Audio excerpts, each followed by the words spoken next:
አዶናይና ጃኒ በይፋ መለያየታቸውን አዶናይ አስታወቀ። አንዴ በመጥረቢያ ልሻለሁ ይለኛል፣ አንዴ በቢላ ልሻለሁ ስላለኝ ለጃዬ ቤተሰቦች ዜና አለኝ። አይስዌር ጋዲሰስ ሰላም ጤና ይስጥልኝ። ውድና የተከበራችሁ ቻናላችን ቤተሰቦች እንዴት ከርማችሁልኛል? እኔ ያለው ክብር ይስፋ። ዛሬም እንደተለመደው ሶሻል ሚዲያ ላይ ወቅታዊና ሰዎች ሲነጋገሩባቸው የነበሯቸውን ቪዲዮዎች ወደ እናንተ ይዤላችሁ መጥቻለሁ። እንደተለመደው እነሱን አብረን እያየን ሀሳብ አስተያየታችንን ሼር እንደራረጋለን። ከእናንተ የሚጠበቀው እስከዚህ ቪዲዮ መጨረሻ አብራችሁ የመቆየትና እንዲሁም ለዚህ ውድ ቻናል አዲስ የሆናችሁ ይህንን ቻናል ሰብስክራይብ በማድረግ ቤተሰብ መሆን ብቻ ነው። እንዲሁም ሁላችሁም ይህንን ቪዲዮ እንደምትወዱት ጥርጥር ስለሌለኝ አንድ ጊዜ ላይክ በተኗን ጠቅ አድርጓትና ወደ ዛሬ ቪዲዮቻችን ሄድ።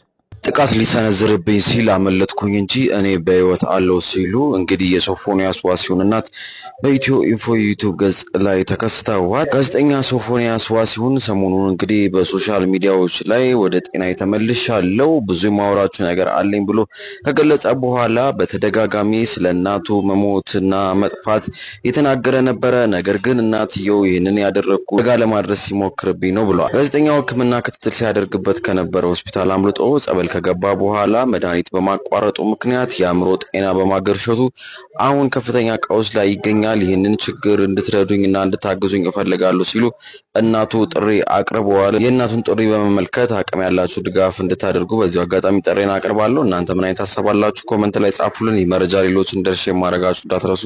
አዲስ ሆናችሁ ፎሎ አድርጉ። መልካም ቀን። ጋዜጠኛ ሶፎንያስ ዋሲሁን እንግዲህ ያው ከ6 ወር በፊት ያው ግብረ ሰዶም ነህ ተብሎ በብዙ ሰዎች ትችት እየተሰነዘረበት ነበር እና እሱም ረፍት ላድርግ ወደ ገዳም ገብቼ ራሴን ላሽል ብሎ ወደ ገዳም እንደገባ የሚያሳይ ምልክቶችን በሶሻል ሚዲያ ላይ ያጋራ ነበረ። በፌስቡክ አካውንቶቹ ላይ ፖስት እያደረገ ነበረ፣ ጸልዩልኝ ብሎ ማለት ነው። እና አሁን ከ6 ወር ከ15 ቀን በኋላ ይመስለኛል ተመልሼ መጥቻለሁ በማለት ጉርሻ ፔጅ ላይ ያጋራው ምስል ብዙዎችን ያስደነገጠ ሆኗል። እና ኢትዮ ኢንፎ የዩቲዩብ ቻናል ላይ ቀርበው እናትየው በጣም ብዙ የሚያሳዝን ነገሮችን ተናግሯሉ። እስኪ ከነዛ መካከል አንዱን ልጋብዛችሁና አብረን እኛም ሀሳብ አስተያየታችንን እንሰጣለን። ዘይት ጥዶ በሁለት ብረት ድስት ጥዶ አንተክትኮ ለኔ ነበር ያ ነገር ላይ ሊገለብጥብኝ የታሰበው ማለት ነው። ሰው ደርሶ አጥፍቶት አውርዶ ይቀዝቅዝ ብለው አስቀመጡት። ይሄም መሆን የለበትም፣ ወዲያው መድፋት ነበረባቸው። ይሄ ደግሞ ቶሎ አይመጣልሽም እና ያው ዘይቱን ቁጭ እንዳለ ነው ምድጃው ላይ። ምን እናረጋለን? ቤቱ እንዳልነበረ ሆኗል እና በቃ ጥዬ ወጣሁ። እኔ ከህይወቴ አይበልጥም። አላመንኩትም። በቃ አሁን የመጨረሻ አላመንኩትም።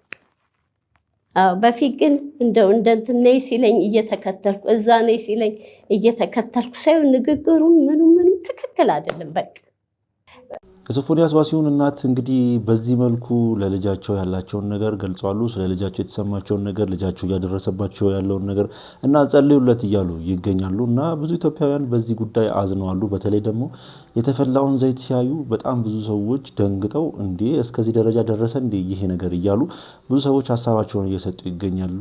ሶፎንያስ ዋሲሁን ከዛ እንደወጣ ለአንድ ግለሰብ ደውሎ ነበር። እሱም ማን ነው? ፍሬዘር ለተባለው ግለሰብ። ፍሬዘር ማለት መጀመሪያ የሶፎንያስ ዋሲሁንን ያጋለጠው ግለሰብ ነው። ሶፎንያስ ዋሲሁን እንደዚህ እንደሆነ ያጋለጠው ግለሰብ ነው እና ለሱ ደውሎ በመሃል የተለዋወጡት የስልክ ልውውጥ አለ። እስኪ እሱ ምንድነው የሚለውን አብረን ሰምተን እንመለስ። ሶፎንያስ ጋዜጠኛው ከገዳም ወጥቼ ነው የምደውልልህ። መጀመሪያ አንተ ጋር ነው የደወልኩት፣ ማንንም አላገኘሁም። ጋዜጠኛ ሶፎንያስ ተመልሷል። ነገር ግን ሁለት ግራ የሚያጋቡ ሀሳቦች አሉ። በመጀመሪያ እንደተመለሰ የደወለው ላጋለጠውና አዳማ እንግዲህ ላስደበደበው ለፍሬዘር ነበረ። ለሱም እንግዲህ የነገረው ነገር አለ። ገዳም ሂጄ ለ6 ወር ከ16 ቀን ቆይቻለሁ። ብዙ ገዳማት አልተቀበሉኝ ነበረ። አንድ ገዳም ብቻ ነበር ተቀብሎ ደብቆ ሱባኤ እንድከታተል ያድርገኝ ብሏል። አሁን ደግሞ እንግዲህ ከመጣ በኋላ ባይፖላር ዲስኦርደር የአእምሮ ህመም ውስጥ ነኝ፣ ሆስፒታልም እገኛለሁ ብሏል። ሁለቱም እንግዲህ የተለያዩ ሀሳቦች ናቸው። ለፍሬዘር ያወራውን እስኪ ላስደምጣችሁ። ይሰማል? አዎ ሶፎንያስ ጋዜጠኛው ከገዳም ወጥቼ ነው የምደውልልህ። መጀመሪያ አንተ ጋር ነው የደወልኩት፣ ማንንም አላገኘሁም። በፌስቡክ ህዝቡን ይቅርታ ጠይቄያለሁኝ። ግን አሁን አንተ ጋር ደውሌ አንደኛ ሁሌ ስለማስታውስ ነው። እግዚአብሔርን ነው የምልህ፣ መድኃኔዓለምን ነው የምልህ። እየሰማኸኝ ነው አይደል? አዎ እየሰማሁህ ነው። መድኃኔዓለም በሚያውቀው እኔ አልከፋኝም። እኔ እግዚአብሔርን ስጋው ደሙን እንድቀበል ህይወቴ እንዲስተካከል ከዚህ ቆሻሻ ህይወት እንድወጣ ወደ ትክክለኛ መስመር እንድገባ ምክንያት የሆንከኝ አንተ ነህ። አንተ በዛ ደረጃ ጉዳዩን ባታራግበው ኖሮ እኔም እንደዚህ ባልሆንኩ ነበረ። እግዚአብሔርን ጎዳና የእግዚአብሔርን ወንጌል ለ6 ወር ከ16 ቀን ቆይቼ ነው ከገዳም የወጣሁት። የትንሣኤ ዕለት ነው፣ የፋሲካ ዕለት ነው ስጋው ደሙንም የተቀበልኩት። ትልቅ ገዳም ነበርኩኝ። አሁን ይሄ ነው ብዬ አልነግርህም።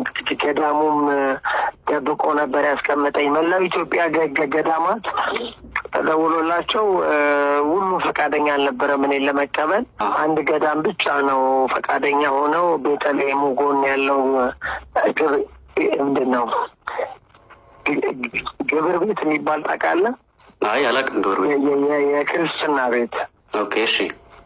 ክርስትና ቤት ተሸሽጌ ተደብቄ እዛ ጸሎቴን ስግደቴን ወደ 5 ወር ነው የሰገድኩት። ጾም ጸሎት ላይ ነበርኩኝ።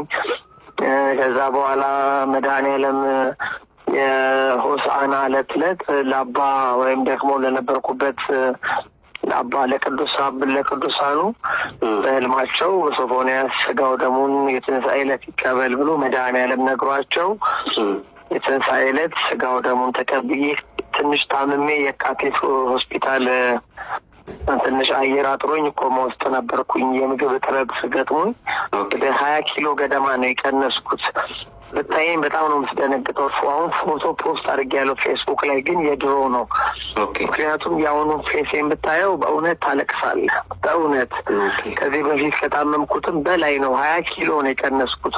ከ76 ኪሎ ወደ 56 ኪሎ ገደማ ነው ያለሁት።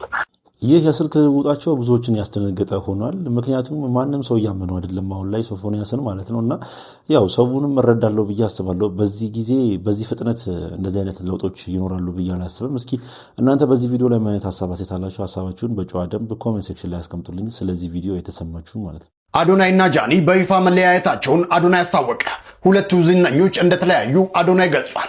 አዶናይ በመልእክቱ ከጃኒ ጋር ያለን የፍቅር ግንኙነት አብቅቷል፣ ይገባኛል በምን ምክንያት እዚህ ደረጃ እንደደረስ ማወቅ እንደምትፈልጉ፣ ምንም ያህል በወዳችሁ ግን አንዳንድ ነገሮችን ለራሴ ማስቀረት መርጫለሁ፣ ህይወት ነውና ያጋጥማል ሲል በራሱ ቲክቶክ አካውንት ላይ ስቶሪ ላይ ይህንን መልእክት አስተላልፏል። አዶናይ በቅርብ ሰዓት ውስጥ በኢንስታግራም ገጹና በቲክቶክ ገጽ ስቶሪው ላይ ባጋራው የጽሁፍ መልእክት ብዙዎችን ያስደነገጠ ነገር ለቋል። ምንድነው እሱም የጃኒና የአዶናይን አፍቃሪ በተለይ ደግሞ የጃኒ ፋሚሊዎችን ያስደበረና ያሳዘነ ተግባር ሆኗል ማለት ነው። ምንድነው እሱም ተለያይተናል፣ ሁሉም ነገር በሰላም ነው የተጠናቀቀው በማለት ነገሮችን ይፋ አድርጓል ማለት ነው አዶናይ። እና ብዙ ሰዎች በዚህ ጉዳይ ላይ ሀሳባቸውን እየሰጡ ይገኛሉ። ያው ለማንበብ ከፈለጋችሁ እዚች ጋር ማስቀመጥላችሁን ስቶሪ ነበረ አዶናይ በቲክቶክም በኢንስታግራም ገጹ ላይ ያጋራው ማለት ነው። በቪዲዮ ምንም ያጋራው መልእክት የለም፣ ግን በጽሁፍ ነበረ ለህብረተሰቡ ያጋራው።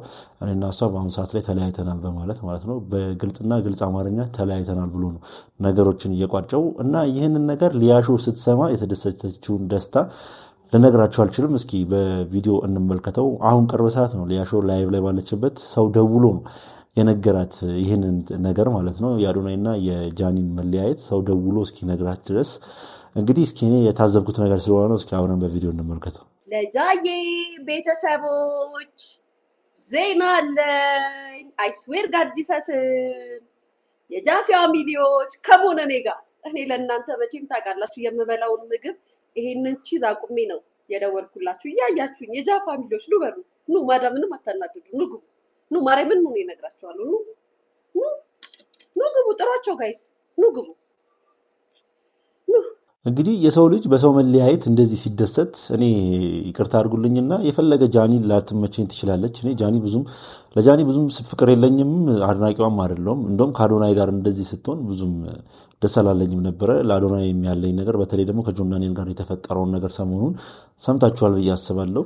ያ ነገር ከተፈጠረ በኋላ አብረው መመለሳቸው ቅር ቢለኝም አሁን ላይ ግን እንደዚህ ተለያዩ ሲባል የዚህን ያክል ደስተኛ አልሆንኩም። ምክንያቱም የሰው መለያየት የሚያስደስተኝ ሰው አይደለሁም እና ሊያሾ በዚህ መልኩ ሪያክት ማድረጓ ግን እኔ በጣም ነው የገረመኝ። እስኪ እናንተ በዚህ ቪዲዮ ላይ ምን አይነት ሀሳብ አስተያየት አላችሁ? ሀሳባችሁን ኮሜንት ሴክሽን ላይ አስቀምጡልኝ። ሰሞኑን እንግዲህ ዲለን ፔጅ ሀገራችን ላይ ነበረ። ወደ አንድ ሳምንት አካባቢ የሚሆን ቆይታ ነበረው። በዛም ቆይታው እንግዲህ ሀገራችንን እየዞረ የተለያዩ ቦታዎችን እያሳየ ነበረ። ባህላችንን፣ ቅርሳችንን፣ ታሪካችንን፣ ዘፈናችንን፣ ጭፈራችንን ሁሉንም ነገር እያስጎበኘ ነበር። በዚህም ደግሞ ደስተኛ ያልሆናችሁ ሰዎች አላችሁት። ያቀረባችሁትን ምክንያት ምንድን ነው? እንግዲህ ቲክቶከሮች እና ከውጭ ሀገር የሚመጡ ኢንፍሉዌንሰሮች ይህን ያክል ትኩረት እያገኙ ያሉት ለምንድን ነው? እኛ ለዓለም የምናሳየው የተሻለ ችግር የለብንም ወይ የሚል ነው። ሌላኛውና ሁለተኛው ከዲለን መምጣት ጋር ተያይዘው የተነሳው ያለው ትችት ምንድን ነው? እንግዲህ ኢትዮጵያን እስከነ ችግሯ ትክክለኛ ገጽታዋን አታሳዩም የሚል ነው። ልክ እንደ ረሃብ፣ ጦርነት፣ የኑሮ ውድነት፣ የዋጋ ግሽበት ሊሆን ይችላል። እነዚህ ለምን አናሳይም የሚል ሀሳብ። ከትችቱ በተቃራኒ ደግሞ የዚህ ሀሳብ ደጋፊዎች ወይም ደግሞ የዲለን ፔጅ መምጣቱን የሚደግፉ ሰዎች ደግሞ ኤክስፖዘር ይሰጠናል ወይም ደግሞ እይታን ይሰጠናል፣ ሰዎችን ወደኛ ይጋብዛል፣ ኢንቨስተሮችን ወይም ደግሞ የቱሪዝም ቢዝነስን ያሰፋል ወይም ደግሞ የግሎባል ኢንተረስትን እኛ ሀገር ላይ ያመጣል የሚል ሀሳብ ነው። ሌላኛው ደጋፊዎች ያነሱት ሀሳብ ምንድን ነው? እንግዲህ አፍሪካ የተቀባችው የድህነት ቀለም አለ። እሱም በዌስተርን ሚዲያ ነው። እስከዛሬ ድረስ በፖቨርቲ በችግር ነው የምንታወቀው። ታዲያ እንደዛ 24/7 በዛ የምንታወቀውን ድጋሚ ደግሞ ያን ማሳየት አለብን ወይ የሚል ሀሳብ ተነስቷል። ሶስተኛና የመጨረሻው ሀሳብ ምንድን ነው? እንግዲህ አሜሪካ የራሷ የሆነ ችግር አለባት። የአደንዛዥ እጽ ችግር አለባት። የራሷ የሆነ የውንብድና ወይም ደግሞ የክራይም ሬት አለባት። ወንጀሎች በጣም አሉ። ሆምለስነስ አለ ወይም ደግሞ ጎዳና ላይ ያሉ ሰዎች አሉ። ቤት ያጡ ሰዎች አሉ። ነገር ግን ይህንን ሶሻል ሚዲያ አውታሮች አይሸፍኑትም ወይም ደግሞ ስለዛ አንሰማም። ሌላም ደግሞ ስኩል ሹቲንግ አለ። ይገዳደላሉ፣ ይተኳኩሳሉ። ግን ያንን ነገር ሰምተን አናውቅም። አሜሪካ ሁሌም የምታሳየው እንግዲህ ላንድ ኦፍ ኦፖርቹኒቲ የሚለውን ነው ማርኬት የምታደርገው። አሁን ደግሞ ወደ ራሴ ሀሳብ ስገባላችሁ፣ እስኪ እናንተ ከውጭ ሀገር የሚመጡትን ኢንፍሉዌንሰሮችና ቲክቶከሮች ስለ ኢትዮጵያ የሚያሳዩትን ጥሩ ገጽታ የምትቃወሙ ሰዎች አንድ ጥያቄ ልጠይቃችሁ። እናንተ ቤት ሌትስ ጀስት ሴይ እንግዳ መጣ ይባል። ያ እንግዳ ሲመጣ እናንተ ቤት ያለውን የቤት ኪራይ አለመከፈል፣ የአስፔዛ አለመሟላት፣ ባልና ሚስት ያላችሁን መጣላት ወይም ደግሞ የቤተሰባችሁን ሚስጥር ላይክ እና የቤታችሁን መቆሸሽ ቢያይ ምንድን ነው የሚጠቀመው? ያንን ሁሉ ምስቅልቅል አይተው ደግሞ እናንተ ቤት ይመጣሉ ወይ? በፍጹም ሊመጣ አይችልም። ኢትዮጵያ እንግዲህ በ77 ድርቅ እስካሁን ድረስ የምትታወቅ አገር ናት። ብዙ ዓለሞች እንግዲህ የሚያውቋት በረሃብ በችግር ነው። ሙሉ አፍሪካን ሲጀምር አፍሪካን ያሉትና ላይክ 50 ምናምን ሀገሮች እንዳሉም አያውቁም። አፍሪካ እንደ አንድ ሀገር ነው የሚወስዷት። ችግሯም አንድ ነው። በቃ ታዲያ ይሄን ለዘመናት በዌስተርን ሚዲያ የተቀባ ነው ይሄን ጥላሸት አሁን ቀስ እያለን እየገፈፍን ማርኬቲንጋችንን እየሰራን እንደ አዲስ ሪፎርም እያረን ይሄ ሪብራንድ እያረግን እንዴት ነው የምትቃወሙት? ይገርመኛል። ምንድን ነው የሚጠቅመን? ላይክ ምናምን እያሉ ከንፈር ከመምጠት ውጭ የእኛን የኑሮ ውድነት፣ የዋጋ ግሽበት፣ ችግራችንን፣ ጦርነታችንን ብናሳያቸው ከመሸሽ ውጭ ምን ያደርጋሉ? ምንም እኮ የሚሰሩልን ነገር የለም እኮ። ለራሳችን ችግር ኃላፊነት የምንወስደውና መፍትሄ የምናመጣው እኛ ነን። የራስህ ቤት ኮርኒሱ ውሃ እያፈሰሰ ከሆነ ጎረቤትህ መጥቶ ሊሰራልህና ፊክስ ሊያደርግልህ አይችልም። ሳውዝ አፍሪካን ለምሳሌ ተመልከቱ። ከተለያዩ የአፍሪካ ሀገራቶች እንግዲህ ስደተኞች ሄደው ኢትዮጵያኖችም አሉ እንግዲህ የተገደሉ የሰማችሁት ማለት ነው። አገራችንን ልቀቁ በጸባይ የሚጠይቁ ሰዎች አሉ ማለት ነው። የራሳቸው የሆነ ዙሉ ምናምን የሚባሉ የሆነ ትራይብ አለ ማለት ነው። ያ ጎሳ እየሄደ በሁሉም ልቀቁ፣ እኛ ለቃ አንፈልጋችሁም፣ የታይም ገደብ ሰጥቷቸው በዚህ ጊዜ ልቀቁ፣ አገራችሁ ላይ ደግሞ እናንተ ሄዳችሁ መንግስቱን ፋይት አድርጉና የራሳችሁን ሀገር አስተካክሉ። ስለዚህ ለራሳችን ችግር ራሳችንን ኃላፊነት ያለብን ራሳችንን የምንቆመው። ገባችሁ አይደለ? የዲለን ፔጅ መምጣት ብዙ ሰዎችን ቅር ያሰኘና ብዙ ሰዎችን ያስከፋ ነገር ሆኗል። ምክንያቱም ምንድን ነው የሀገራችንን ጥሩ ሁኔታዎችን ጥሩ ገጽታዎችን ነው እያሳያችሁ የምትገኙት። በተለይ ደግሞ አዶናይ ላይና ብዙ ቲክቶከሮች ላይ ተቃውሞ እየቀረበ ነበር እና ይህ ነገር እኛ ሀገር ብቻ አይደለም ለማለት ያክል ነው። ብዙ ሀገር ላይ የተደበቁ ያው ልጁ እንደተናገረው ብዙ ነገሮች አሉና እነሱ የራሳቸውን ሀገር ጥሩን ገጽታ ነው እንጂ የሚያሳዩት መጥፎን ገጽታ ለህብረተሰቡ ወይ ደግሞ ሶሻል ሚዲያ ላይ አያወጡም እና ይህ ነገር እኛ ሀገር ላይ ብቻ ስላልሆነ ምንም ሊገርመን አይገባም። ሁሉም ሹፌር የመንጃ ፍቃድ ብቃት እንደገና ሊፈተኑ ነው ተብሏል። ሁላችሁም አዳምጡት። በትራንስፖርትና ሎጂስቲክ ሚኒስቴር አሽከርካሪዎች በሙሉ በቴክኖሎጂ የተደገፈ ስልጠናና የብቃት ምዘና እንዲወስዱም የሚያስገድድ አዲስ አሰራር ሊዘረጋ መሆኑን አስታውቋል። በዚህም አሽከርካሪዎች በዘመናዊ አሰራር ብቃታቸው እንደገና እንደሚመዘንም ተገልጿል። የመንገድ ትራፊክ ደህንነትን ለማሻሻልና አደጋን ለመቀነስ የታለመውን ይህንን አገራዊ ፕሮጀክት ለመተግበር ሚኒስቴሩ ኤስሲዲኤስ ከተባለ ድርጅት ጋር የውል ስምምነት ተፈራርሟል። እናም በአዲሱ አሰራር መሰረት ማንኛውም አሽከርካሪ በዲጂታል ሲስተም የሚመራውን ምዘና በማለፍ ብቃቱን ማረጋገጥ የሚጠበቅበት ሲሆን በቅድሚያ የንግድ መኪና አሽከርካሪዎች ምዝገባም ስልጠናና ምዘና በቅርቡ ስለሚጀምር አሽከርካሪዎች ዝግጁ እንዲሆኑ ሚኒስቴሩ አሳስቧል። ለፈጣን አዳዲስና ወቅታዊ መረጃዎች የፕላስ ምልክቷን እየነካችሁ ፎሎ ያድርጉም። ሰሞኑን እንግዲህ መንጃ ፈቃድ ያላችሁ ሁላችሁም እንደ አዲሱ እየተባለ ይገኛል። ብቃታችሁን ማረጋገጥ እፈልጋለሁ እያለ ይገኛል። ኢትዮጵያ ትራንስፖርት ሚኒስቴር ጋር በመተባበር ማለት ነው። እና ይህ ነገር ብዙዎችን ያስከፋ ተግባር ሆኗል። ብዙዎችን ያስደነገጠም ዜና ሆኗል። ይህ ነገር ብር ለመሰብሰብ እንጂ እውነትም ብቃቱና ይሄ የሰዎቹ መቻል አለመቻል አሳስቧቸው አይደለም እያሉ ይገኛሉ ብዙ ሰዎች። እስኪ እነማን ናቸው የሚለውን አብረን በቪዲዮዎች እንመልከት። ትራንስፖርትና ሎጂስቲክ ሚኒስቴር የሚባለው መስሪያ ቤት ምን እያለን መሰላችሁ ያለው አዲስ የመንጃ ፈቃድ አሰጣጥ መመሪያ ስላወጣን ሹፌሮች በጠቅላላ እንደገና ይማሩና ፈተና ይፈተኑና መንጃ ፈቃድ ይሰጣቸዋል እያለ ነው። አዛኝ ቅቤ አንጓች ማለት ይሄ ነው። ሲጀመር እነዚህ የመንጃ ፈቃድ ትምህርት ቤቶች ሲከፈቱ ትምህርት የሚሰጠውና መንጃ ፈቃድ የሚሰጠው አካል የተለያየ መሆኑ ቢኮዝ መንግስት ስለማይችል፣ ስለዚህ የግል ትምህርት ቤቶች ይከፈቱና የግል ትምህርት ቤቶች ትምህርቱን ያስተምሩ፣ ፈተና እኛም ፈትናቸዋለን፣ ከዛ በኋላ መንጃ ፈቃዱ በእኛ በኩል ይኮናል ነው የተባለው። ግን ያን ጊዜ እንደዛ አልነበረም የተደረገው። ሳይማሩ ገንዘብ ስለከፈልክ ብቻ እንደተማርክ ተደርጎ ይላክልሃል ዶክመንትህ። ከዛም ፈተና ጭምር ገንዘብ እየተሰጠ ጫት ቤትና አረቄ ቤት ጭምር የሚመጣበት ነበር። ይሄ የአደባባይ ሚስጥር። ስለተማርንና ስለተፈተን አልነበረ መንጃ ፈቃድ ሲሰጠን የነበረው። ሲጀመር እነዚህ ትምህርት ቤቶች የተከፈቱት እዛው አካባቢ ባለስልጣናት አካባቢ ሰራተኞች አካባቢ ወይም ግንኙነት ያላቸው ሰዎች ናቸው የከፈቷቸው ወይም ደግሞ ራሳቸው ናቸው የከፈቷቸው። ስለዚህ ምንም ሹፌር ሳይማር ወይም ደግሞ የመኪናዎቹን አነዳድ ሳያቅ መንጃ ፈቃድ ሲሰጠው ነበር። እኛም ስናልቅ ነበር የነበርነው። አሁን ደግሞ ተመለሱና አዛኝ ቅቤ አንጓቸው ነው። ምን ይሉናል? እንደገና እነዛው ትምህርት ቤቶች እንደገና ያስተምሩንና ፈተና ይሰጡናል። መጀመሪያውኑ ሲያስተምሩን አልነበረም ማለት እኮ ነው። እየመሰከራችሁልን ያላችሁት ሳያስተምሯችሁ ነበረ ገንዘብ ሲቀበሏችሁ የነበረው፣ እኛም መንጃ ፈቃድ ስንሰጣችሁ የነበረው። ስለዚህ አሁንም እነሱ ኤኒዌይ። ግን ይሄ ምን ይነግረናል መሰላችሁ? የመንግስት ባለስልጣናትና ባለሀብቶች ኮላቦሬት ማድረጋቸውን ነው የሚሉት። የመንግስት አካላት መመሪያን ያወጣሉ፣ ህግን ያወጣሉ። እነዚህ የህግ አካላት ደግሞ በመመሪያው መሰረት ደግሞ ገንዘብ ያገኙበታል። ስለዚህ ይቀባበላሉ ማለት ነው። ዝም የምንል አይመስለኝም። የትራንስፖርትና ሎጂስቲክስ ሚኒስቴር ሰሞኑን አንድ ጉዳይ ይፋ አድርጓል። ይህም ጉዳይ ምንድን ነው? ኢትዮጵያ ውስጥ ያሉ ሁሉም ሾፌሮች በአዲስ መልክ እንዲማሩና የብቃት ማረጋገጫ እንዲያወጡ ወይም ደግሞ አዲስ ፍቃድ እንዲያወጡ አዲስ መመሪያ አስተላልፈዋል። መመሪያው ልክ ነው ልክ አይደለም ሾፌሮች ተወያዩበት። እኔ ግን ከመመሪያው ጀርባ ያለው ነገር ምንድን ነው? መንግስት ገቢውን ለመጨመርና ገቢ የሚሰበስብበትን ምህዳር ለማስፋት በጣም ጠንክሮ እየሰራ ይገኛል። ይህንንም እያደረገ ያለው እኔ እንደሚመስለኝ ከሆነ በራሱ ተነሳሽነት ሳይሆን IMF ባስቀመጠለት የግብር አሰባሰብ አቅጣጫ መሰረት እየተንቀሳቀሰ ያለ ይመስለኛል። ማለት ኢትዮጵያ ውስጥ አሁን እያሽከረከሩ ያሉ ሾፌሮች የብቃት ችግር አለባቸው የለባቸውም የሚለው ጥያቄ አለባቸው ወይም ደግሞ የለባቸውም ብሎ ጄጅ ለማድረግ ሳይሆን ኦልሬዲ ተምረው ፈቃድ ይዘው ነው እያሽከረከሩ ያሉት። ስለዚህ ተጨማሪ ትምህርትና ፈተና ያስፈለገበት ምክንያት እኔ እስካሁን ድረስ ግልጽ አልሆነልኝም። ግልጽ የሆነልኝ ግን አንድ ነገር ብቻ ነው። መንግስት የገቢ ምህዳሩን እያሰፋ ስለሆነ ለእያንዳንዱ ነገር ሜቢ ትናንት በሰራሁት ቪዲዮ ላይ ከኢትዮጵያ ኢኮኖሚ ጀርባ IMF እስካለ ድረስ ምናልባት ለምንተነፍሰው ኦክሲጂን ሳይቀር ግብር ልንከፍል የምንችልበት ፕሮባቢሊቲ ከፍ ያለ ነው ብዬ ነበር። አንድ ጥያቄ ግን የትራንስፖርትና ሎጂስቲክስ ሚኒስትርን መጠየቅ እፈልጋለሁ። አሁን የሚሰጣቸው የብቃት ማረጋገጫና ፈቃድ ሾፌሮቻችንን ከእገታና ከታጣቂዎች ጥይት ያድናቸዋል ወይ? ማለት የሾፌሮችን ደህንነት ለመጠበቅ ምንም አይነት መንግስታዊ እርምጃዎችን ሳትወስዱ እናንተ ግን ገቢ የምታገኙበትን ሚንስ ስታገኙ ብቻ እዛ ላይ መረባረብ ትክክል ነው ወይ የሚል ጥያቄ አለኝ። ግን እዚህ ውስጥ እንዲታወቅ የምፈልገው ነገር ይሄ የሾፌሮች ብቻ ትግል አይደለም፣ ሁሉንም የህብረተሰብ ክፍል የሚነካ ስለሆነ በቻላችሁት መጠን በቻልነው መጠን ለሾፌሮች ድምፅ ልንሆን ያስፈልጋል ላለው አመሰግናል።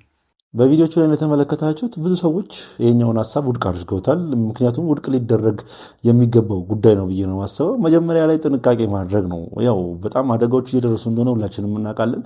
ይሄ መንጃ ፈቃድ ዝም ብሎ እየመጣም ለሰው ሳይሰለጥን እንደሚሰጥ ብዙ ሰዎች ያውቃሉ። ግን መጀመሪያ ቢሮውን መቆጣጠር ነው። መንግስት የራሱን ስርዓት መቆጣጠር ካልቻለ ህብረተሰቡን መጀመሪያ ማስጨነቅ አለበት ብዬ አላስብም። መጀመሪያ የራሱን ስራ የራሱን የቤት ስራ መስራት አለበት ብዬ ነው ማስበው። እስኪ እናንተ በዚህ ቪዲዮ ላይ ምን አይነት ሀሳብ አስተያየታችሁ ሀሳባችሁን ኮሜንት ሴክሽን ላይ አስቀምጡ። እንዴት ልንዘረፍ እንደነበርና እነዚህ ሁሉ ፖሊሶች እንዴት እንደተሰበሰቡ ነው ዛሬ የምነግራችሁ እና የተወሰነ ቀርጬ ነበር አስገባላችኋለሁ። በየመሃሉ በጣም የተራቀቀ ወንጀል እየተሰራ ነው። እኔ በፊት አሜሪካ ማለት ነው የዛሬ 4 ወር አካባቢ የሆነ እንቁላል ይጣሉ ፊት ለፊት መስታወት ላይ ሰው እንቁላሉን እናንተ ልክ እንቁላል ሲወረወር እንደዚህ በመጥረጊያ በዝናብ መጥረጊያ ለመጥረግ ስትሞክሩ ወደዚህ በላሽባችሁና መሄድ አትችሉም። እንደ ጉም ይለብስባችኋል። ሰው ወርዳችሁ ታጸዳላችሁ እና በፍጹም እንቁላል ሲጣልባችሁ በመጥረጊያ እንዳትጠርጉ የሚል ማስጠንቀቂያ ነበረ። ዝም ብላችሁ በሚታያችሁ መስታወት በኩል ሂዱ ይባል ነበርና ያን ራሱ በጣም ተራቀዋል እያልኩ ነበር። ግን እዚህ የመከላከያ መኪና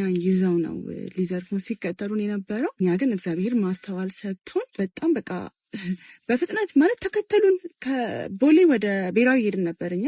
ከዛ እነሱ የሆነ ሰዓት ላይ መብራቱ ጋር ነገር መፈለግ ጀመሩ። ክላክስ ምናምን ሲያደርጉ እኛ ወዴትም ሄድ አንችልም፣ ሬድ ላይት ነው። ሰው ሄድን እያለ ተመልሰው መጡና መሳደብ ጀመሩ። ውረዱ፣ እንደባደብ ምናምን ማለት ጀመሩ። ለካ ከመኪናችን ማለት ከኋላ ወንበር ላይ እኛ ላፕቶፕ አስቀምጠን ነበረ እና ያንን አይተው ነው።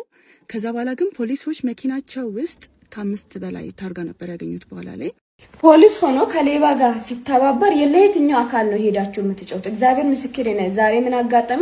መገናኛ ኦርደር ለማድረስ በዛው ከባንክ ብር ለማውጣት ሄድኩትና ከኪሴ ስልክ መስሎት ዋይፋ ወሰደ ሌባ። ከዛ እኔ ራሴ ሮጬ ተቀበልኩትና ሰዎች እዛ ምናምን መቱት። እኔ ወደ ባንክ ገባ።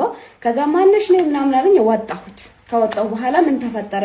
አይ እንደዚህ ዋይፋይን ወስዶ ነበረ ግን ተቀብዬዋለሁ አልኩትና በቃ እኔ መሄድ ፈለኩት።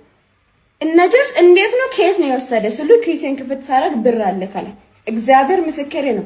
2 ፖሊስ ነበሩ መጀመሪያ የመጡት። ከየት ተጠራርቶ እንደመጣ አላውቅም። 6 ፖሊስ ሆኖብኝ ከዛ ልጁን ፒስ ሆኖ ያወሩታል። እኔን ብር ስጭኝ የምሳ እኛ እኮ እዚህ ምን ቆሞ ለዚህ እግዚአብሔር ምስክሬ ነው። ማገናኛ ደራርቱን ጻፈለፊት ደራርቱን ጻልኩት መተባበር የትኛው አካል ነው ታዲያ? አሁን ለምሳሌ ተሰርቀን የትኛው አካል ጋር ሄደን ነው በስነ ስርዓት ሌባ የሚይዝልን? እኔ እናቴ ሰው ቢደፋት ህግ አለ ብዬ እግዚአብሔር ምስክሬ ነው ሄጄ አልከስም። በቃ አልቅሼ ብዬ ለመኖር ፈልጋለሁ። ሰው እንዴት ተሰርቆ ከሌባ ጋር ፒስ ሆኖ ምናምን ከኔ ብር እግዚአብሔር ምስክሬ ማታ ነው ድሬ ሊሄድ ነው ባቡር ሊያመልጣኝ ነው። ብር ይዣለሁ እጄ ላይ ስልክ ይዣለሁ። ፈራኋቸውላ ፖሊሶቹን ራሱ ፈራኋቸው። እጄ ላይ ያለው ስልኬና ብር ድጋሚ ወስዱብኛል ብዬ ፈራሁትና ከዛ ብር ስሉኝ እጄ ላይ የለም። ይሄው ባንክ ገብተሽ አውጪ አሉኝ። እግዚአብሔር ምስክሬ ነው። ከዛ እዛው ተቀምጬ ካወጣሁት ብር ላይ አስቤ ብር እንደማወጣ ባንኩ ስለረጅም ሰዓት ተቀምጬ ከዛ ለ1000 አወጣሁት። ፈራሁ። ቤት እስክገባ ተንቀጠቀጥኩት። እግዚአብሔርን አድርሱልኝ። መገናኛ አካባቢ ለሚሰሩ ፖሊሶች ከአንድም ከ8 በላይ ፖሊስ ነው መጥቶ ብር ስጭኝ ያለኝ አንቀር። እኔ የተሰረኩት ነኝ የተጠየኩት ብር ግን እኔ አይግ አለን እኮ። እንግዲህ የመንግስት አካላት ህብረተሰቡን በማይገባ ሁኔታ በማናገር በአሁኑ ሰዓት ላይ የሚችላቸው ያለ አይመስለኝም። ሌባውን ትተው የንጹሃኑን ነገር እያስጨነቁ ነው የሚገኙት። ንጹሃኖችን በማስጨነቅ ተጠምደዋሉ ማለት ይቻላል። ብዙ የሚዘርፉ በግልጽ በአደባባይ በጣም ብዙ ነገሮችን የሚሰሩ እያሉ እንደዚህ አይነት ነገሮችን ላይ መበርታት ወይ ደግሞ ንጹሃኑን ብር አምጡ እያሉ የሚያስጨንቁ የፖሊስ አካላት እየበዙ ይገኛሉ። ያው ሁሉንም ማለት ሳይሆን እየበዙ ይገኛሉ እና ለጥንቃቄ ያክል ነው እነኚህን ቪዲዮዎች ወደ እናንተ ይዤላችሁ የመጣሁት። የመከላከያ መኪናም ተከራይተው ወይ ደግሞ የመከላከያ መኪናም እንዴት ሊያገኙ እንደሚችሉ እኔ ግራ ነው የሚገባኝ። የመከላከያ መኪና እንግዲህ ብዙ ወንጀሎች እየተሰራባቸው ነው በአሁኑ ሰዓት ላይ በቪዲዮ ላይ እንደተመለከታችሁት ማለት ነው። እና ምን አይነት ደህንነት ነው ያለው ህብረተሰቡ? ይሄኛውንም ጥያቄ ውስጥ የሚከት ነገር ነው ይህ ድርጊት አሁን ላይ ሰሞኑን እየተደረጉ ያሉት ነገሮች ማለት ነው። አጎንብሰሽ ስትቆዝሚ ተደግፈሽ መጥረጊያውን አሳዘንሽኝ እኔማ ስንታለ ሆድሽ መሬማ ይብናል ቤሩት ካታ ኢትዮጵያ ውስጥም የሞተ እህል ብርቃቸው የሆነ በሰው ድህነት የሚያፊዙ ሰውን ስለቀጠሩት የፈጠሩት የሚመስላቸው እግዚአብሔርን የማይፈሩ በጣም ብዙ ኢትዮጵያዊ ሰዎች እንዳሉ ነው እዚህ ቪዲዮ ላይ መረዳት የምንችለው ማለት ነው። የቴዲ አፍሮ ሙዚቃ መሪማ የሚለውን ሙዚቃ እንግዲህ ያልወደደውና በደንብ ያላዳመጠው ኢትዮጵያ ያለ ብዬ አላስብምና በብዛት ሁሉም ጭንቅላቱ ያለው አረብ ሀገር ላይ የሚኖሩ ሴቶችን ነው። አረብ ሀገራት ላይ የሚኖሩ ስደት ላይ የሚኖሩ አጠቃላይ በመላው ዓለም ስደት ላይ በሰው ቤት ላይ የሚኖሩ ሴት እህቶቻችንን የሚገልጽ ሙዚቃ ነው። ግን እንደዛ አይደለም። ኢትዮጵያ ውስጥም ብዙ ማዳሞች አሉ፣ ብዙ መሪማዎች አሉ እና የዚች ደግሞ ከፋ ሚዲያ ላይ ላይቭ ላይ ከኋላዋ እያያችሁ ነው። የሰው ጉድ ነው ስትፈተፍት የምትለው። እንደውም ሰው ጉድ የለውም፣ የምድር ጉድ እሷ ናት። እኔ በጣም የምጠላት ሰው ናት። እንደ ጂጂኪያና እንደ ሊያሾ በህይወቴ የምጠላው ሰው የለም ማለት ሰው አይመስሉኝም። ኦልሞስት ጤነኛም አይመስሉኝም። በልጅነታቸው ታዝረው የወደቁ ሁሉ ነው የሚመስሉኝ። ግን ምን ልል ፈልጌ ነው አሁን እንዲህ ነው ብዬ ስለሷ ማውራት ፈልጌ ሳይሆን የገንዘብ፣ የጤና፣ የድህነት፣ የበሽታ፣ የመለወጥ፣ የመውደቅ፣ የመነሳት ሁኔታዎችን እኛ የምንወስናቸው አይደሉም። በህይወታችን አጋጣሚ የሆነ ማግኘት ውስጥ ተፈጥረን ልናጣ እንችላለን። ማጣት ውስጥ ተፈጥረን ወይ አግኝቶ የሚያጣም እንትን ይላል ሰው ከጤና ጀምሮ ማለት ነው። እና ባለን ነገር አንመጻደቅ። ብዙ ኢትዮጵያውያን አለን ሰራተኞቻችን ከሰው እስካልተፈጠሩ የሚያሰቃዩ አይነት ሰዎች አሉ። ከሰው ልጅ እንዳልተወለዱ አድርገው የሚያሰቃዩ ባሎችም አሉ፣ የሚደፍሩ አርግዘው ምን ብለው ብዙ የሚሰቃዩ አሉ ኢትዮጵያ ውስጥ ከሀገር ስለወጡ አይደለም። እና አጠቃላይ ልናገር የፈለኩት ነገር ምንድነው? ኢትዮጵያዊነታችን አይፈቅድም። ብቻ እንደዚህ አግበስብሶ ጠረጴዛ ሙሉ ምግብ መብላት ባህላችንም አይፈቅድም። ሰው ከኋላ ቁጭ ብሎ ማለት ነው። እና ለቤት ሰራተኞቻችን ክብር ይኖረን። ለቤት ሰራተኞቻችን ለሚለው ሰራተኛ ትበሉ አጋዥ ነው የሚባለው ምናምን ይባላል ነው። እስቲ ሰራተኛ ሰራተኛ ነው። ሰራተኛ ማለት ሰርቶ የሚተኛ ማለት ነው ትርጉሙ። ችግር የለውም። ስሙ ላይ ከምንጨነቅና እንትን ከምናረግ ይልቅ ጥሩ ክብር እንስጣቸው። ለአጋዦቻችን እናብላቸው፣ እናጠጣቸው፣ የምር አንግፋቸው። ኤኒዌይስ ከዚህ በላይ ምንም ነገር ማለት አልፈልግም። ሊያሾ ግን የአእምሮ ደህና ነሽ። ሊያሾ እንግዲህ በጣም ብዙ ሰዎችን በዚህ ጉዳይ ላይ እያነጋገረች ትገኛለች። ምክንያቱም ምንድነው እሷ ቁጭ ብላ እየበላች የቤት ሰራተኛዋ ከኋላ ቁጭ ብላ ስትመለከታት እንግዲህ አይታችኋል። ያው እንደዚህ አይነት ነገር እኔ ባላውራ ደስ ይለኛል፣ ግን ሊያሾ አንዳንዴ የምታራምደው ሙድ በጣም ነው የሚደብረው። ሲቀጥል ላይቭ ላይ እየበሉ ሁሉ ጊዜ እንደዚህ ደግሞ አበላውና በጣም ነው የሚደብረው። ስነ ምግባር በሌለው መልኩ ነው የምትበላውና እንደዚህ አይነት ነገሮችን ማራመድ ቢቀርባት ነው የሚሻለው። ወሬ ማማቱን ሰው መዘልዘሉን ምናምን እንዳለ ሆኖ ይህ ነገር ተጨማሪ ሆኖ ብዙ ሰዎችን እያናደደ ይገኛል። እስኪ እናንተ የሊያሾን ተግባር እንዴት አያችሁት? ምን አይነት ጭካኔ ነው? በውሸት ባልሽ በረሃ ሞቷል ተብላ ከ16 ዓመታት በላይ ቆርባ አዝና የሐዘን ልብሷን ያላወለቀችው እናት አሳዛኝ ታሪክ። ነገሩ እንዲህ ነው። ከገጠር ወደ መሃል ከተማ አዲስ አበባ ህይወታቸውን ለመቀየር ባልና ሚስት ይመጣሉ። ነገር ግን ህይወት እንዳሰቡት አልሆነችላቸውም። ሚስትየው ባትስማማም ባልየው ግን ወደ በረሃ ከአዲስ አበባ ውጪ ሄዶ ህይወታቸውን ለመቀየር ወስኖ ከቤት ይወጣል። በዚህም ለተወሰነ ጊዜያት በጓደኛው በኩል ሄደ ከተባለበት ሀገር መልእክት ይመጣላት ነበር። ከዕለታት በአንድ ቀን ግን ባልየው በተላላፊ በሽታ መሞቱንና ወደ ሰዎች እንዳይተላለፍ ብለው እዛው በረሃ እንደተቀበረ ያረዷታል። ሚስትየውም እርጉዝ ነበረች። በታሪኩ እንደሚሰማው ከሆነ ሚስትየው ህይወታቸውን ለመቀየር ብሎ በረሃ እንደቀረ ለ16 ዓመት ሙሉ ጥቁር ልብስ እንዳላወለቀች ጸጉሯንም እንደምትላጭና ቆርባም ቀሪ ዘመኗን እየገፋች ነበር። ህይወትን ለማሸነፍና ልጃቸውን ለማሳደግ ያገኘችውን የጉልበት ስራም እንደምትሰራ ትናገራለች። ነገር ግን ከዕለታት በአንድ ቀን ለምን የቢሮ ስራ አልሞክርም ብላ ልትቀጠር ማተሚያ ቤት ጀነራል ማናጀር ቢሮ ትገባና ያየችውን ማመን አቃታት። ዴስክ ላይ ያለው ስም የልጇ አባት ለ16 ዓመታት የሐዘኗን ልብስ እንኳን ያላወለቀችለት የባለቤቷ ስም ነበር። እርሷም ሳታቅማማ ማንነቱን ጠየቀችው። እሱም አረጋገጠላት። እርሷ ግን ጉስቁል ብላ ስለነበረች ሊያውቃት ቢቸገርም እሷ እግሩ ስር ወድቃ ይቅርታ እንዲያደርግላት መማጸኗን ጀመረች። እኔኮ አለምነሽ ነኝ፣ ባለቤትህ እኮ ነኝ። የሆነ ኃጢአት ባልሰራ ሞቻለሁ ብለ ራስህን ደብቀ ይህን ያህል አትኖርም ነበር። ከሙት በላይ ኃጢአት ሰርቼ ነው መሰለኝ፣ ይቅር በለኝ ብላ ተማጸነችው። እርሱ ግን አዲሱን ትዳሩን ስለምትበጠብጥበት ከቢሮው በፍጥነት እንድትወጣለት ያስጠነቅቃት ጀመር። ሞታል ብሎ ያረዳት ጓደኛው ባለበት ሽጉጡን አውጥቶ እያስፈራራ ገፍትሮ ከቢሮ በዘበኛው እንድትወጣ አረጋት።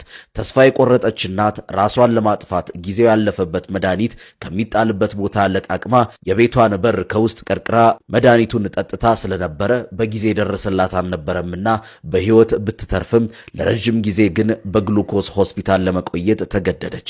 በመጨረሻም ከብዙ ዓመታት በፊት ጸበላቸውን ተጠምቃ ልጅ ይሰጣሉ ተብላ ሄዳ ተስላ ልጅ ወዳገኘችበት ገዳም ወደ ዝቋላ አቦ ገዳም ላትመለስ ገባች። እማሆይ ሆነች። በስለት የተገኘችው አባትሽ በረሃ ሞቶን የተቀበረው አባት የለሽም ተብላ እየተነገራት ያደገችውን ብቸኛዋን የስለት ልጇን ጥላ በስተመጨረሻ የክርስቶስ ሙሽራ ሆነች። እስቲ ልጠይቃችሁ፣ ይህ የክህደት መግለጫ ባልየውን በሕግ ተጠያቂ እንዲሆን አያደርገውም? ሐሳብ አስተያየታችሁን ጻፉልኝ። መልካም።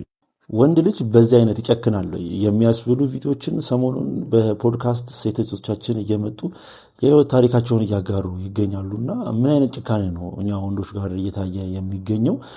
የመግደሉ የማሰቃየቱ እንዳለ ሆኖ እንደዚህ አይነት ህይወትን የሚያበላሹ ታሪኮችን እየሰማን እንገኛለን እና ምን አይነት ዘመን ላይ እንደደረሰን እና ሰው ደግሞ ምን አይነት መጨካከል ላይ እንደደረሰ የሚያሳይ ቪዲዮ ነው። የልጅቷም ደህንነት በአሁኑ ሰዓት ላይ አሳሳቢ ነው እየተባለ ይገኛል። ምክንያቱም ይሄኛውን ቪዲዮ ያጋራው ልጅ ራሱ ከቲክቶክ ገጹ ላይ ይሄኛውን ቪዲዮ አንስቶታል። እርግጠኛ ነኝ ከመሬት ተነስቶ ዝም ብሎ ያነሳዋል ብዬ አላስብም።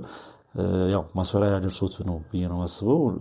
ድምጹ ላይ ወይ ደግሞ በቪዲዮ ላይ እንደተመለከታችሁት ሰውየው ልጅቷን አስፈራርቶ አባሯታል ከቢሮና ሰውየው ትንሽ ስልጣን ያለው ይመስለኛል እና የልጅቷ ደህንነት አሁን ላይ አሳሳቢ ደረጃ ላይ ነው እያሉ ይገኛሉ ብዙ ሰዎች። እስኪ እናንተ በዚህ ቪዲዮ ላይ ምን አይነት ሀሳብ አስተያየት አላችሁ?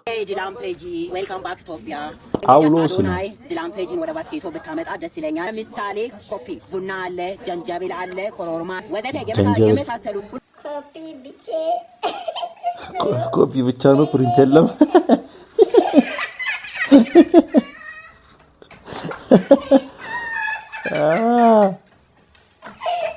ኮርማሶች እኮ ትለያላችሁ።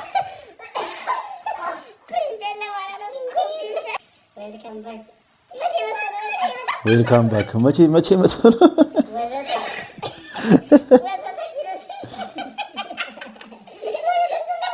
ብቻ ኮማቾች ትለያላችሁ። እዚህ ቪዲዮ ላይ እንደተመለከቱት ከሆነ ከቪዲዮ የበለጠ በኮሜንት መዝናናት እንደሚቻል በተከታታይ 2 ኮርስ ኤፍ የሰጠህን መምህር ሞቶ ጀለስ አንተ ፊት ነፍሱን ይማረው ሲል ይላል። ገብቶ ሞተ ነፍሱን ይማረውና የሱ ስራ ነው። ለምንድን ነው ነፍሱን ይማረው? ምን አገባህ አንተ? ሳይኝ ይላል። ወደ እውነት ሄደስ ምን አገባህ? እውነት ውሸት በምን ታውቃለህ? ነፍስ ይማርም ማለት አትችልም።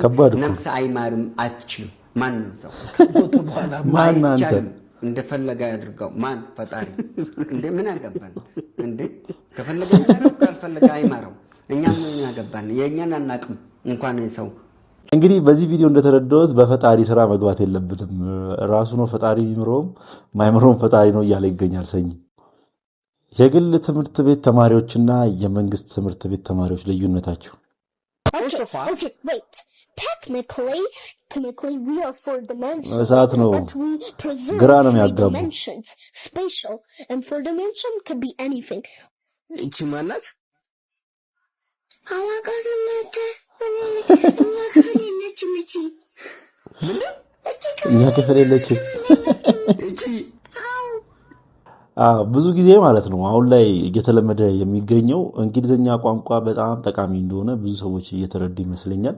ምክንያቱም ምንድነው ብዙ ሰዎች በእንግሊዘኛ የመጣ ሰሞኑን ከተመለከትናቸው ነገሮች መካከል አንዱ ያው አይሾ ስፒድ መጥቶ የኢትዮጵያውያን ስፒድ ሲያናግረው ብዙ አጋጣሚዎችን እንደተመለከትነው ምንም እንግሊዘኛ ስለማይችል ብዙ ነገሮችን አበላሽቷል ብዬ ነው ማስበው። እና እንግሊዘኛ ዕውቀት አይደለም የምትሉ ሰዎች ከዕውቀትም በላይ የሚገርም ነገሮችን የምንቀስምበት በጣም ብዙ ነገሮችን የምናገኝበት ቋንቋ ነው። ኢንተርናሽናል ቋንቋ ስለሆነ የትም ሄደን ለራሳችን ጥሩ ነገር እናመጣበታለን ብዬ ነው ማስበውና እንግሊዘኛ ዕውቀት አይደለም የምትሉ ሰዎች አድቡ። ይሄ ቪዲዮ ቁም ነገር ነው እንዳታሳልፉት። እኛ 3 ጓደኛዎች ሰው ይባላልው ናውል ይባላል ዳንኤል ይባላል እና ዳንኤል በጣም ጠጪ ነው። እግዚአብሔር ነው የምላችሁ። ሁሌ ማታ ማታ ብቻውን ቁጭ ብሎ ይጠጣ ነበርና አረ ስማት ታጥፋተው ሁለታችን እኔና ናውል ማለት ነው። እና ማታ ማታ እንዳይደብረው ያው ምናልባት ብቸኝነት ተሰምቶት ይሆናል ብለን ሁሌ እሱ ጋር ማምሸት ጀመረን ማለት ነው። እና እግዚአብሔር ይመስገን አሁን ሁለታችን እኔና ናኦል ይሄው ይዘናል። እሱ ነው ሚሪንዳ ነው የሚጠጣው። ኧረ እሱ ሚሪንዳ የሚጠጣው ለማንም ብላችሁ ሪስክ ውስጥ እንዳትገቡ የምሬን ነው የምላችሁ። አንዳንዴ ሰውን ልትቀይሩ ሄዳችሁ ተቀይራችሁ ነው የምትጠብቁት። ከባድ ነው የእውነት እግዚአብሔርን የምሬን። እኛ እኮ የሆነ ጊዜ ታስታውሳለህ? ኧረ ይሄ ልጅ እንዴት እናድርገው ተባብለን ማለት ነው ተመካክረን ምናምን ነገር። አሁን ግን እሱ ይመክረናል ማለት ነው። ለማንም ብላችሁ እግዚአብሔርን ሽሻም ያስነፋናል። አመለጠን እንደውም እኛ በዚህ በቃችሁ ይበላል።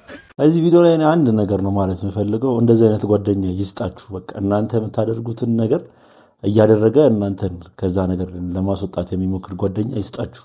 ጎዳ ፍላጎታችን አርሰናል፣ ማንቸስተር ዩናይትድ፣ ሊቨርፑል፣ ቼልሲ፣ ኒውካስትል፣ ባርሴሎና፣ ሪያል ማድሪድ፣ ቫሌንሺያ፣ ባየር ሙኒክ፣ ፓሪስ ሰን ጀርመን ሁሉም እዚህ እንዲያሳልፉ ነው። እነሱ በረዶ ሲሆንባቸው፣ እነሱ ፀሐይ ሲያሰድዳቸው ክብርነታቸው ይህንን ያሉት የምርጫ ቅስቀሳ እያደረጉ በነበረበት ወቅት ነው። እንዴት ደስ ያሰኛል። እንዲያው ከዚህ በተጨማሪ ክብርነቱ እኛ ደግሞ ትንሽ ቢያስቡት ደስ የሚለን በሀገር ሰላም ሆኖ ሰዎች ከቦታ ቦታ እንደልባቸው ተንቀሳቅሰው የሚታገቱ ሰዎች ሳይኖሩ የመሳሪያ ድምፅ ሳንሰማ ጥጋብ ሆኖ የኑሮ ውድነቱ ቀንሶ ሁላችን ደስ ብሎን የምንኖርባት ሀገር እንዲኖርልንም ለማድረግ ትንሽ ቢያስቡ ደስ ይለናል። ቢጨምሩባት እዚህ ላይ ይሄ አሁኑ አሪፍ ነው፣ እሷ ላይ ቢጨምሩባት ደስ ይለናል። ምን ትዝ አለኝ መሰላችሁ? ሰዎቹ ተራቡ ሲባል ለምን ኬክ አይበሉም ያለችው ልጅ ህፃኗ ልጅ ትዝ አለች። ሰሞኑን ባለስልጣኖቻችን ምን ነክቷቸው እንደሆነ አላውቅም፣ ከውጪ ኳስ ጋር ያያያዛቸው ነገር አለ። አሁን ይሄ ነገር አስፈላጊ ነው ብዬ አላስብም። የውጭ ኳስ ተጫዋቾች የኛን ሀገር እንዲጎበኙት አድርገን መስራት አለብን ብዬ አላስብም። ምክንያቱም በጣም ብዙ ሰዎች የኛን ሀገር መጎብኘት ይችላሉ። ግዴታ እነሱ መሆን የለባቸውም እና ይህ ነገር በአሁኑ ሰዓት ላይ በጣም ብዙ ሰዎችን እያነጋገረ ይገኛል። ባለስልጣኖቻችን ብዙ ነገሮች የሚታዩ ነገሮች ትተው የማይመለከታቸውን ነገር እየተመለከቱ ያለው ይመስለኛል። እስኪ እናንተ በዚህ ቪዲዮ ምን ተረዳችሁ? ለማንኛውም ምርጦች የዛሬ ቪዲዮቻችን እነኝን ይመስሉ ነበረ። ቪዲዮቻችን እንደተመቻችሁ ጥርጥር የለኝም። ቪዲዮ ከተመቻችሁ ላይክ፣ ሼር፣ ሰብስክራይብ በማድረግ ቤተሰብ ይሁኑ። በቀጣይ ቪዲዮ እስክንገናኝ ድረስ ሰላም ቆዩልኝ።